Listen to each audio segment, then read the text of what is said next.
ป้าเกิดวันที่5 เดือน 3นะมาด้วยนะเดือนหน้านะเชอรี่พร้อมนิ่งๆสีดอกโอ้ยน่ารักอ่ะ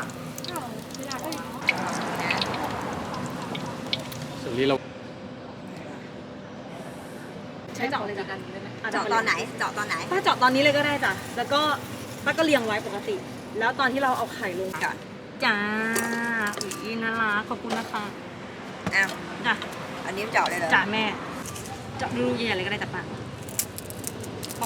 ปักลงไปเลยเมียอะไรอุ้ยรูเล็กจังอะรูตันเย็นมันจะได้ฟิตเวลาเข้าอ่ะไอ้เหี้ยแรกๆรู้ก็ผมไม่ตัดเสียงด้วยแรกๆรู้ก็เล็กเพราะว่างั้นเขาจะรีแพร์รีเพอร์ทำเลยจำได้คือเล่นได้นะแต่อย่าทำกล้องสั่นอีเช่มันขำแล้วมันจะรั่วนี่ไม่ธรรมดาโอ้ยเชอรี่หนูว่ามาถูกวันแล้ว number one อะ number one เราต้องแบบบอกป้าว่าป้าต้องมาแบบหนูก็ต้องมาบ่อยๆนะป้าเนาะอย่าลืมนะเว้ยตกลงกันไว้กันไว้ป้าเกิดวันที่ 5 เดือน 3นะมาด้วยนะเดือนหน้านะเชอรี่พร้อมน้ำมันเดือนหน้าน้ำมันลดพอดีเลยจะมาขายคนเท่าไหร่10 บาทต่อคุณแพงมากเลยตอนนี้ลังแล้วนี่ขึ้นเครื่องมาเลยเหรอแล้วแบกรางน้ำมันขึ้นเครื่องว่าจะคิดว่าปลาลัง508คืออะไร508 บาทเหรอ580อ๋อเดี๋ยวป้าพาซื้อ508สรุปมะนาวเมื่อวานมันพังไหมป้า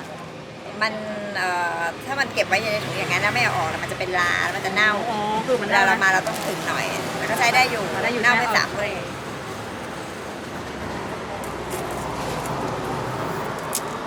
หลังๆเริ่มเป็นแล้วรูเริ่มใหญ่เริ่มคล่องมือแล้วไอเชอรี่มันแต่ตัวดีเลยน้องเนี่ยปากใหญ่นะคะปากกว้างนะฮะอมได้ถึงคำอย่างนั้นนะชอบเลยบางทีเนี่ยนางแชมป์เนี่ยมันเติมน้ำเยอะเนี่ยอุ้ยพี่แชมป์น้ำเยอะนี่แสดงว่าเก็บไว้หลายวันนะฮะรอวันระเบิดถังขี้แชมป์เอ้ยสงสารมันหน่อยเขาบอกไม่กินน้ำมะพร้าวแล้วทำไมเข้าน้ำบ่อยเหรอใช่แซวพี่แชมป์เยี่ยวหรืออะไรหนูพยายามดึงให้มันดูใสๆแล้วแต่พี่แชมป์มาลากหนูใช่ไหมไอ้มันเป็นสายดาร์กไงโอ้โหแม่สายแสงสว่างป้าเราใช้หมดเลยอ่ะชอบใจว่ะเฮ้ยมันพอดีเลยใช่ไหมป้าเก่งมากเลยหนูกินไปอันนึงพอดีเลยถ้าหนูไม่กินนี่คือมันขาดไปแล้วใช่อ้าวมาตีไข่เลยแม่นิ่งๆสีดอกเงี้ยไม่ได้เลยแต่อีดักเนี่ยน่ารักมากได้ไงต่อเอาไปเรียกกันไม่อันนี้เสร็จแล้วก็อ๋อปลากระดาษใช่ไหมจ๊ะอีดอกแล้วป้าเขาไม่ได้อยากเรียนด้วยเนื้อป้าบอกว่าอะไรต่อเป็นยังไงบอกว่าอะไรต่อแล้วพูดบอกเอาป้าออกเสียงเนี่ยป้าไม่ถนัดด้วยอีดอกป้าถนัดเสียยาวๆไม่ใช่ดอกเน้นหน่อยให้ด้วยอย่าเพิ่งไปมันไว้ตรงเดี๋ยวมันจะหยวก yes มันจะยมไม่ได้ดู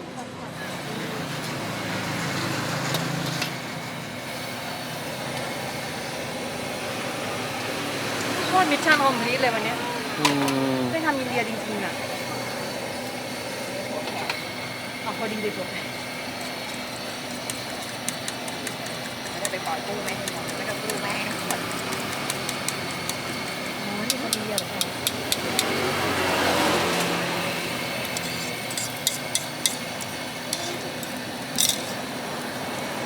อันนี้ไม่ได้ต้องไข่แบนเหมือนไม่ต้องแบนนี่คือให้มันสุกหน้าเดียวไงอันเนี้ยแต่ให้ตรงกลางมันสุกหน่อย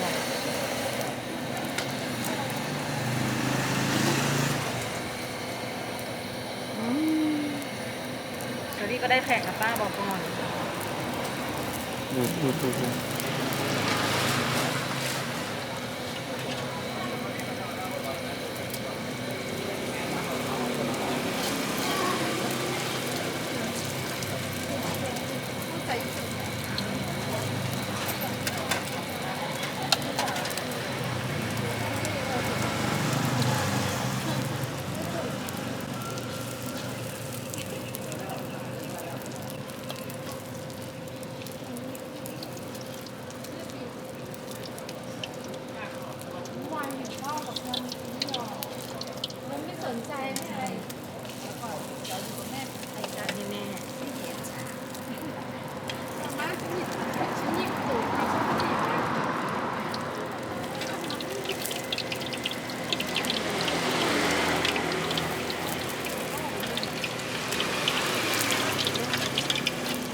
กูจะวางแล้วนะ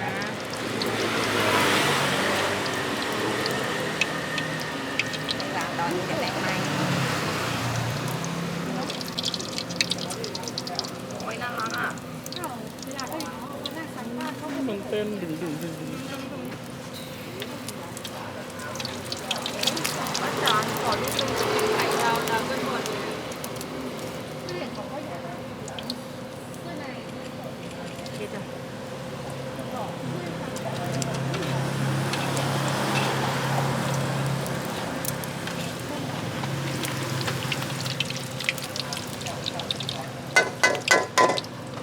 เชอรี่แม่จานแม่ป้านะ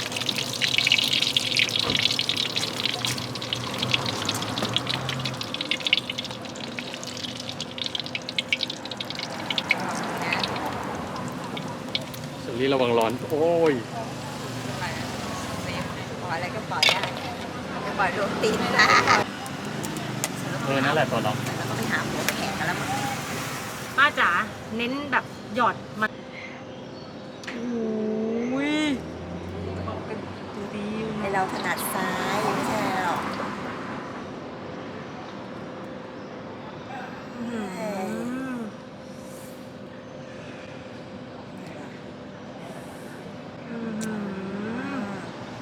กูจะบ้าตายอีแคมป้าแม่งทำหน้าแดกมากเลยอ่ะ ในตอนแชมป์ท้องเสียเลย มีพริกแล้วป้าก็ราดมันแรงๆเลยป้าจ๋า ได้ยังไงอะ ตักน้ำราดแม่งให้หมดเลยอัดจุอัดรู้เลยป้า อย่างเงี้ยเหรอ จ้ะ เจม โอ้ย